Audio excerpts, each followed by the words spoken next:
এখন সকাল 8টা বাজে। সকালের ওয়েদারটা ক্যাপচার করলাম এবং আমি ডিউটি শেষ করে বাসার দিকে রওনা হয়েছি। তো ভাবলাম যে সকালবেলা একটু এখানে দাঁড়াই, একটু ভিডিও করি। এবার ভিডিও করলাম, নিজের একটু পোস্ট দিলাম। ছবি অবশ্য উঠাইনি, নিজের একটা শর্ট ব্লগের জন্য ভিডিও করলাম। তারপরে এখানে দেখলাম ফায়ার সার্ভিসে পানি দিয়ে ঢালাই কংক্রিট পানি দিচ্ছে, সেটা একটু ভিডিও করলাম।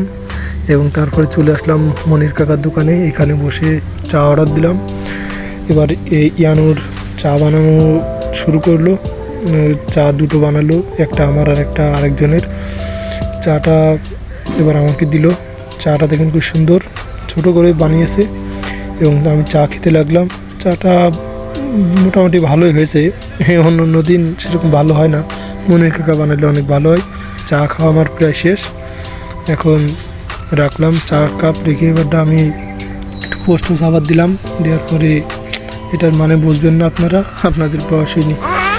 তারপরে আবার দেখলাম দোকানের এই দৃশ্যটা খুবই সুন্দর, লোকজন একসাথে কাজে যাওয়ার ভিডিওটা এটা খুবই চমৎকার। আমাদের এলাকায় দেখতে পাওয়া যাবে সবসময়, প্রতিদিন সকালে এত লোক একসাথে কাজে যায়। আর এই ছেলে দেখলাম স্কুটারে কাজ করতেছে, এই যে এটার একটু ভিডিও করলাম। কালকে অনেকখানি কাজ করেছে, আজকে আবার মনে হয় করলে কাজ শেষ হয়ে যাবে। আজকে ভিডিওটা এখন তো, আর এই ভিডিওটা ভালো লাগে লাইক কমেন্ট শেয়ার করবেন। ধন্যবাদ।